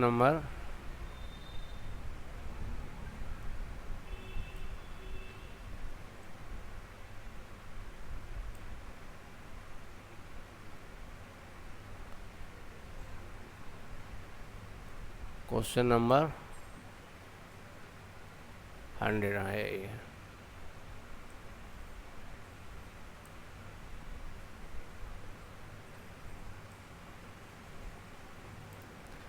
question number 100, निम्न तापीय इंजनों क्रायोजेनिक इंजन, वेरी गुड, बहुत अच्छा है। क्रायोजेनिक इंजन का अनुप्रयोग होता है पनडुब्बी नोदन में, तुषार मुक्त परिस्थितियों में, रॉकेट प्रौद्योगिकी में, अतिचालकता विषयक अनुसंधानों में।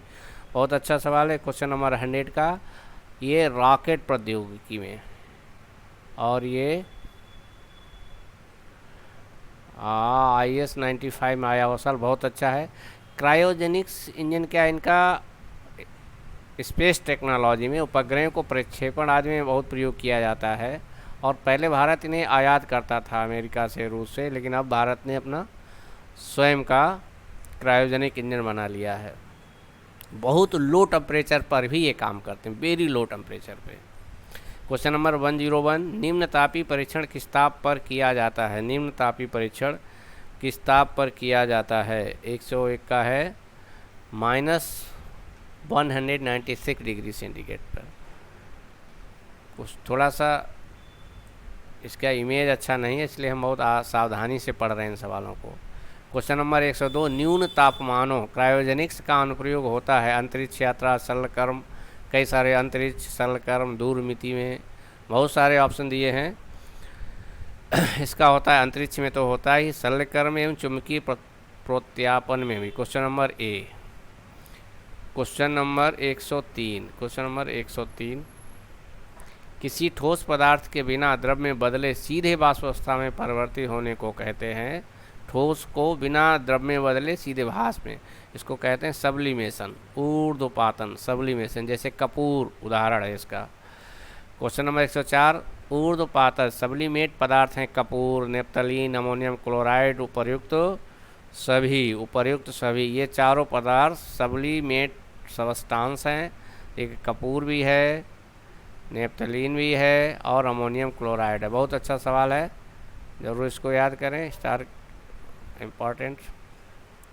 जिस ताप पर कोई ठोस पदार्थ ऊष्मा पाकर द्रव में परिणत होता है कहलाता है। जिस ताप पर कोई ठोस द्रव में बदलता है तो इसके कहते हैं मेल्टिंग। गलनांक 106 का 105 का बी, 105 का बी, जब ठोस ऊष्मा पाकर द्रव में बदलता है तो इसे गलनांक कहा जाता है, मेल्टिंग पॉइंट। क्वेश्चन नंबर 106, जिस पदार्थ पर कोई द्रव ऊष्मा पाकर वाष्प में बदलता है इसे क्वथनांक कहते हैं, boiling point, boiling point. Question number 107,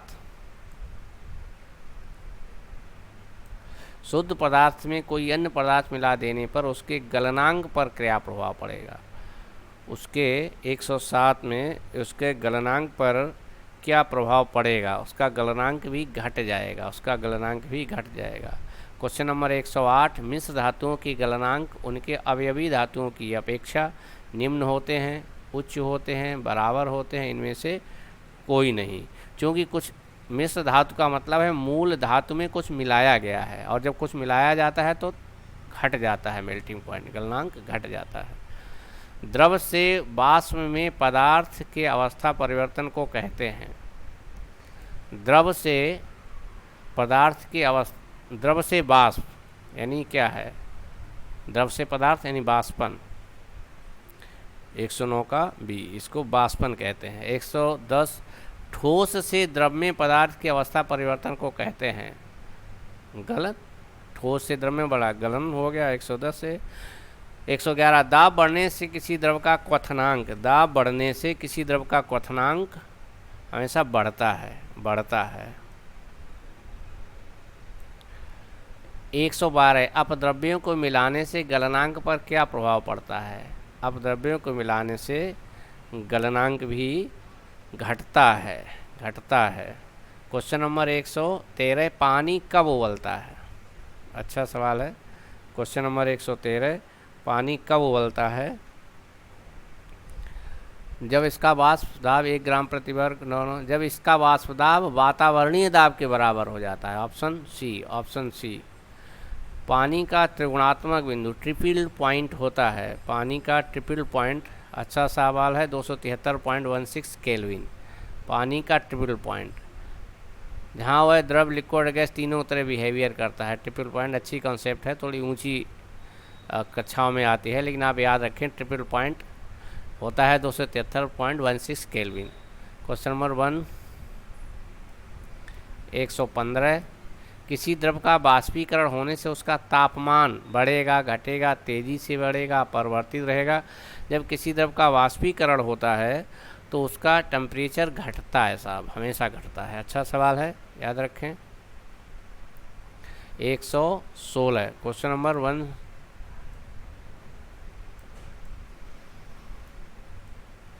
question number 116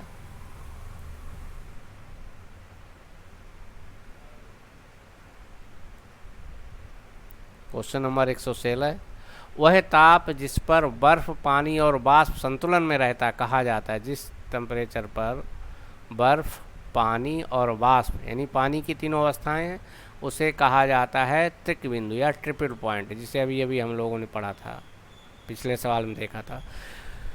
question number 117 वाष्पीकरण की दर निर्भर नहीं करती, अच्छा सवाल है, नहीं करती द्रव के ताप पर, द्रव के पृष्ठ क्षेत्रफल पर, द्रव की संपूर्ण मात्रा पर, वायु दाब पर। संपूर्ण मात्रा का कोई प्रभाव नहीं पड़ता, ताप पर निर्भर करती है, क्षेत्रफल पर निर्भर करती है उसका, और वायु दाब पर, संपूर्ण मात्रा पर नहीं। क्वेश्चन नंबर 118 चावल को पकाने में कहाँ अधिक समय लगेगा? समुद्र तट पर, समुद्र की गहराई पर, शिमला में, माउंट एवरेस्ट पर। क्वेश्चन नंबर 118 जितना ऊंचाई पे जाएंगे जहाँ प्रेशर कम होगा तो फिर टेम्परेचर भी कम हो जाएगा पानी का, कम टेम्परेचर पर ही बॉयल हो जाएगा पानी, इसलिए वहाँ पे सबसे अधिक समय लगेगा।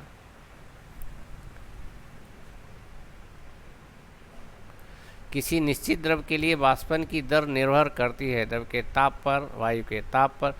किसी द्रव के लिए वाष्पन की दर, rate of evaporation. Question number 119 द्रव के ताप पर, वायु के ताप पर, द्रव की खुली सतह के क्षेत्रफल पर, उपयुक्त सभी कारकों पर। जल का क्वथनांक सदैव 100 डिग्री सेंटीग्रेड होता है, पात्र के पदार्थ पर निर्भर करता है, अपेक्षिक आर्द्रता पर निर्भर करता है, जल की खुली सतह के ऊपर के दाब पर निर्भर करता है।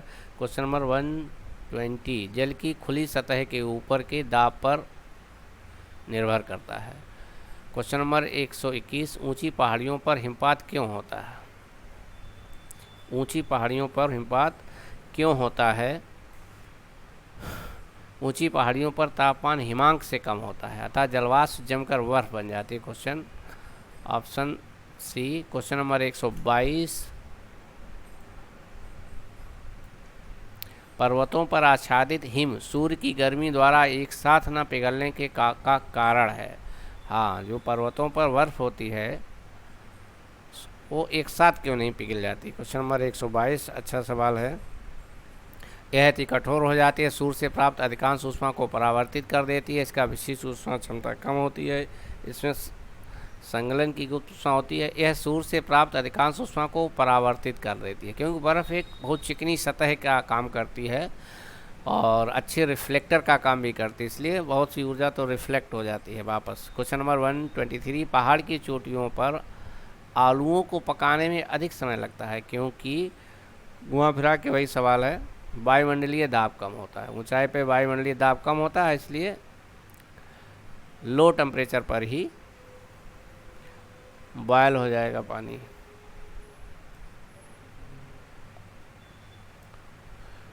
तेज हवा वाली रात्रि में ओस नहीं बनती। क्वेश्चन नंबर 124, क्योंकि वाष्पीकरण की दर तेज होती है। ऑप्शन ए ही उत्तर है इसका, आगे पढ़ने की जरूरत भी नहीं। क्वेश्चन नंबर 125, ठोस कपूर से कपूर वाष्प बनाने की प्रक्रिया को कहते हैं ऊर्ध्वपातन, कहते हैं ऊर्ध्वपातन। क्वेश्चन नंबर 126,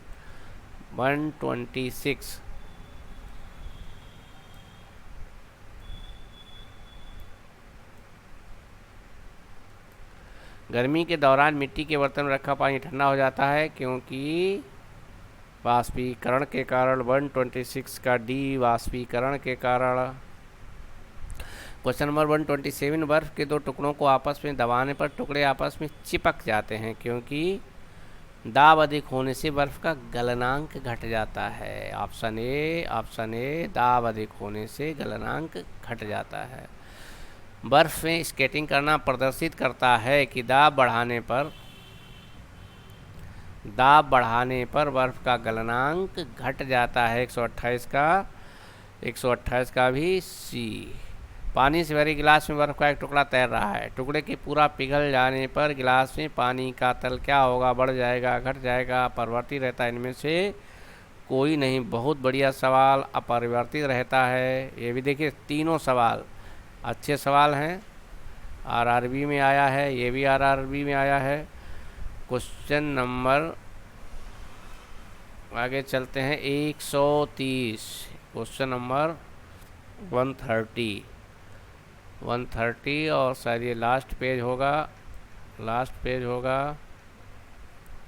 130 लास्ट पेज है। हम लोग 23 देख ले रहे हैं, 23 से देख ले रहे हैं।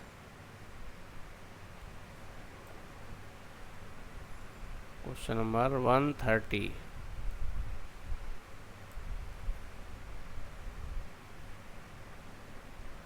क्वेश्चन नंबर 1 प्रेशर कुकर में भोजन कम समय में तैयार हो जाता है, क्योंकि जल का क्वथनांक बढ़ जाता है, जल का क्वथनांक घट जाता है, भोजन कम ऊष्मा लेता है। उपरोक्त में से कोई नहीं।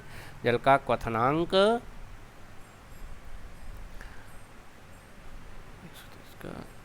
बढ़ जाता है, जल का क्वथनांक बढ़ जाता है। ठीक। क्वेश्चन नंबर 131, मनुष्य आर्द्रता से परेशानी महसूस करता है, इसका निम्न में से उपर्युक्त कारण है। अधिक पसीना आना, कम पसीना आना, पसीना का आर्द्रता के कारण वाष्पित नहीं होना, उपर्युक्त में से कोई नहीं। 131 का क्वेश्चन नंबर 131 का सी, पसीना का आर्द्रता के कारण वाष्पित नहीं होना, वाष्पित नहीं होना।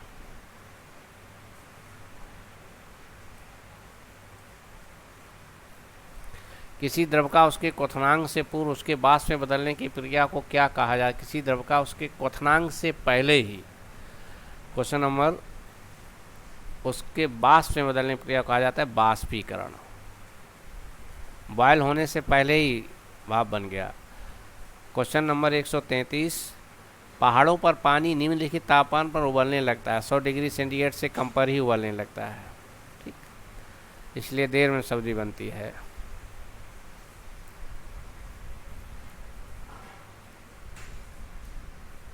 क्वेश्चन नंबर 134, वह उत्सर्जित या अवशोषित ऊष्मा जो पदार्थ का अवस्था परिवर्तन तो करती है परंतु ताप में किसी प्रकार का परिवर्तन नहीं करती है, गुप्त ऊष्मा कहलाती। साहब ये परिभाषा में ही हम लोगों ने पढ़ा था। क्वेश्चन नंबर 135, किसी ठोस पदार्थ के एकांक द्रव्यमान को उसके गलनांक पर ठोस से द्रव बदलने के लिए आवश्यक ऊष्मा को कहते हैं। ठोस पदार्थ के एकांक द्रव्यमान को उसके गलनांक पर ठोस से द्रव बदलने के लिए आवश्यक ऊष्मा को कहते हैं ठोस के गलन की गुप्त ऊष्मा, ठोस के गलन की गुप्त ऊष्मा। क्वेश्चन नंबर 136, बर्फ के गलन की गुप्त ऊष्मा का मान होता है बर्फ के गलन की गुप्त ऊष्मा का मान होता है। क्वेश्चन नंबर 138, 80 कैलोरी प्रति ग्राम। 80 कैलोरी कल हम लोगों ने थ्री वाले में पढ़ा था। वाष्प की गुप्त ऊष्मा होती है 536 कैलोरी प्रति ग्राम, या 540 मिले तो भी सही होता है। तो ऑप्शन में 536 नहीं है, 540 है तो भी सही होता है। क्वेश्चन नंबर 138 को देखते हैं। क्वेश्चन नंबर 138 को देखते हैं। भाप से हाथ अधिक जलता है। बहुत अच्छा सवाल है, वेरी गुड। भाप से हाथ अधिक जलता है अपेक्षाकृत उबलते जल से, क्योंकि भाप में गुप्त ऊष्मा होती है। बिल्कुल ऑप्शन ए 31 38 का ए, क्योंकि भाप में गुप्त ऊष्मा होती है।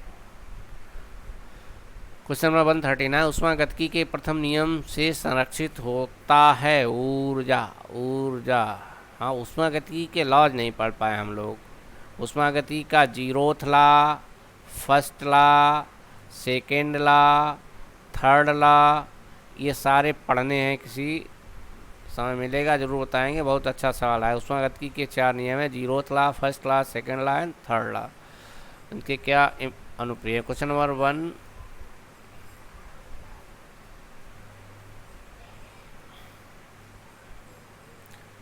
क्वेश्चन नंबर 140 आंतरिक ऊर्जा की संकल्पना ऊष्मागतिकी के किस नियम से मिलती है। देखिए उसी पे सवाल है ये। चलिए सवाल समझ लें, फिर हम लोग नियम आपको समझा देंगे। 140 का बी, आंतरिक ऊर्जा की संकल्पना ऊष्मागतिकी के प्रथम नियम से संबंधित है। क्वेश्चन नंबर 141, रुद्धोष्म परिवर्तन में ऊष्मा परिवर्तित रहती है। रुद्धोष्म परिवर्तन क्या, समतापी परिवर्तन क्या है। 142, समतापी परिवर्तन में ताप परिवर्तित रहता है। ताप परिवर्तित रहता है, आइसोथर्मल चेंज।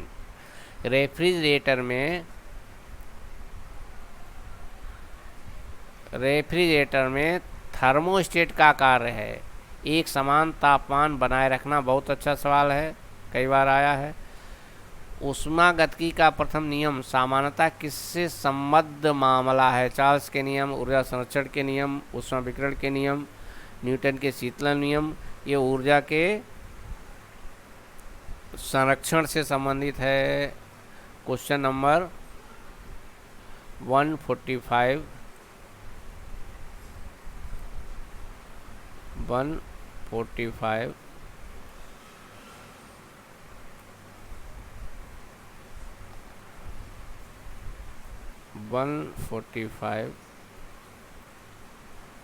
सूर्य की सतह का ताप होता है, थोड़ा बड़ा करें, सूर्य की सतह का ताप होता है 600 केल्विन, 2000 केल्विन, 6000 केल्विन, 7000 केल्विन। सूर्य की सतह का ताप होता है 6000 केल्विन। ये सवाल भी कई बार आया है। क्वेश्चन नंबर 146, जब पानी में नमक मिलाया जाता है तो निम्नलिखित में से कौन सा परिवर्तन होता है। क्वथनांक बढ़ जाता है, जमाव बिंदु घटता है। क्वथनांक घटता है, जमाव बिंदु घटता है। फ्रीजिंग पॉइंट घटता है, ये तो पक्का है। तो जमाव बिंदु बढ़ता नहीं, घटता है।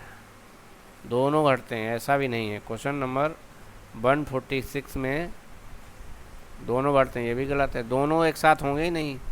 क्वथनांक बढ़ता है, जमाव बिंदु घटता है, यानी ऑप्शन ए सही है। क्वेश्चन नंबर 147,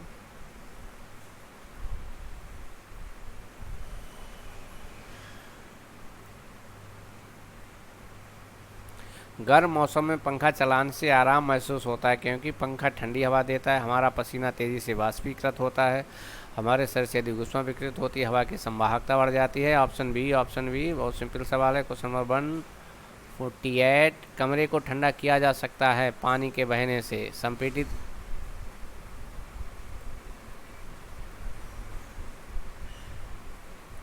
कमरे को ठंडा किया जा सकता है पानी के बहने से, संपीड़ित गैस को छोड़ने से, रसोई गैस से, ठोस को पिघलाने से। 148 का है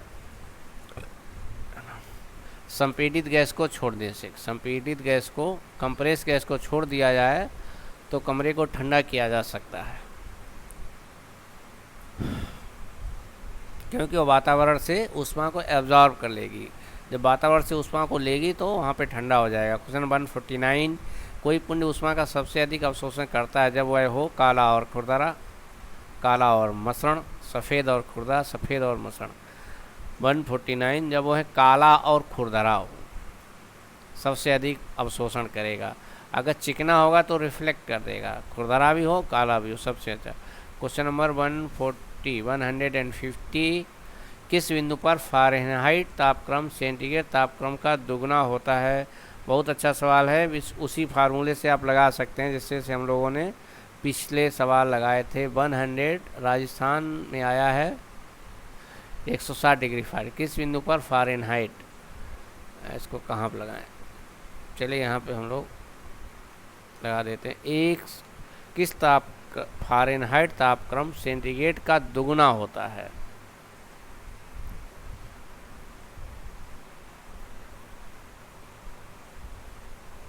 सेंटीग्रेड का, अगर सेंटीग्रेड x है तो फ़ारेनहाइट 2x आएगा 160 पे। ये C/5 equal to F minus 32/9। इससे आप सॉल्व कर सकते हैं। क्वेश्चन नंबर 151, क्वेश्चन नंबर 151, थर्मामीटरों में आमतौर पर पारा मतलब पारा का प्रयोग किया जाता है क्योंकि इसमें उच्च तरलता होती है, उच्च सघनता होती है, उच्च चालकता, उच्च विशिष्ट ऊष्मा हो सकती है। क्वेश्चन 150 का सी, 151 का सी ऑप्शन है क्योंकि उसकी उच्च चालकता के कारण। क्वेश्चन नंबर 152, अशुद्धियों के कारण द्रव का क्वथनांक बढ़ जाता है, द्रव का क्वथनांक बढ़ जाता है। 152, एक धूप वाले दिन, क्वेश्चन नंबर 153 को ऊपर लाते हैं। एक धूप वाले दिन किसी स्थान का तापमान फ़ारेनहाइट पैमाने पर 113 है। तापमान का केल्विन स्केल पाठ्यांक है। उसी फार्मूले से जो थ्योरी वाले में दिया था उसी से आप निकाल सकते हैं, सिंपल सा है। और इसका उत्तर है 318 kelvin. Question number 154, pressure cooker में खाना कम समय में पकता है क्योंकि अधिक दाब के कारण उबलते पानी का ताप कम हो जाता है। नहीं। चारों ओर से बंद होने का वायु का प्रभाव नहीं। अधिक दाब के कारण उबलते पानी का ताप बढ़ जाता है। को 154 का सी। 155, किसी पिंड वस्तु की विशिष्ट ऊष्मा किस पर निर्भर करती है? पिंड के द्रव्यमान पर, पिंड को उपलब्ध कराई गई ऊष्मा पर, पिंड के द्रव्यमान पर, पिंड के तापमान पर। किसी भी वस्तु की विशिष्ट ऊष्मा निर्भर करती है पिंड के द्रव पर। स्पेसिफिक हीट उस पर्टिकुलर द्रव का करेक्टर है। किसी द्रव की विशिष्ट ऊष्मा क्या होगी वह उसके करेक्टर पर निर्भर करता है। तो के द्रव पर उसका मटेरियल क्या है, मटेरियल का गुण है। क्वेश्चन नंबर 156, गर्मियों में सफ़ेद कपड़े पहनना आरामदेह है क्योंकि अपने ऊपर पड़ने वाले सभी ऊष्मा को परावर्तित कर देते हैं। क्वेश्चन नंबर 156 का ए ही सही है। और अंतिम सवाल है संभवतः 157, खाना पकाने के बर्तनों के नीचे का बाहरी हिस्सा काला क्यों छोड़ा जाता है? काला क्यों छोड़ा जाता है? उसे रोज़ाना साफ करना मुश्किल होता है। काली सतह ऊष्मा की सुचालक होती है, काली सतह ऊष्मा की कुचालक होती है, काली सतह ऊष्मा की अच्छी अवशोषक होती है। ऑप्शन डी है और एसएससी में आया है। इसी के साथ ही हम लोगों ने बड़ा टास्क पूरा किया है। पूरे 157 MCQ हीट पे किए हैं और ये बड़ी बात है, और वो भी एक ही सीटिंग में, एक ही वीडियो में। 157 सवाल थ्योरी के साथ आप पढ़ लेंगे तो आप खुद कहने लगेंगे कि अब सामान्य विज्ञान कहीं से भी पढ़ने की आवश्यकता नहीं है। और अपना पाठक धर्म निभाते हुए लाइक, शेयर, सब्सक्राइब और कमेंट ज़रूर करते रहें ताकि सरस्वती माता नाराज़ ना हो। ठीक, ये आपका पाठक धर्म है जिसे आप निभाएं। अगर मैं वक्ता का धर्म निभा रहा हूँ, ट्यूटर का धर्म निभा रहा हूँ विदाउट एनी फी, विदाउट एनी कॉन, जो आपका भी ये नैतिक दायित्व है, लाइक शेयर कमेंट और सब्सक्राइब में कंजूसी नहीं करें। 1.5 घंटे का है लेकिन बहुत उपयोगी है। लगातार हम लोग सामान्य विज्ञान पे ऐसे ही काम करेंगे। लगभग 1 घंटे की थ्योरी तो 1-1.5 घंटे की MCQ, 2-2.5 घंटे में एक टॉपिक हमेशा हमेशा के लिए ख़त्म। छोटी परीक्षा, बड़ी परीक्षा, मझोली परीक्षा, लोक सेवा आयोग परीक्षा, कोई परीक्षा आप दें, विज्ञान का सवाल आपका गलत नहीं होगा। बस ये है कि 24 घंटे में 2 बार रिवाइज जरूर करें, वो मनोविज्ञान का नियम है। ठीक, बहुत बहुत धन्यवाद और कमेंट जरूर करें। थोड़ा नया अभिनव प्रयोग किया है, थोड़ा लंबा वीडियो दिया है मैंने, और इसी के साथ इसको रोकते हैं। अगले भौतिक विज्ञान के ही किसी टॉपिक पर फिर मिलते हैं। बहुत बहुत धन्यवाद।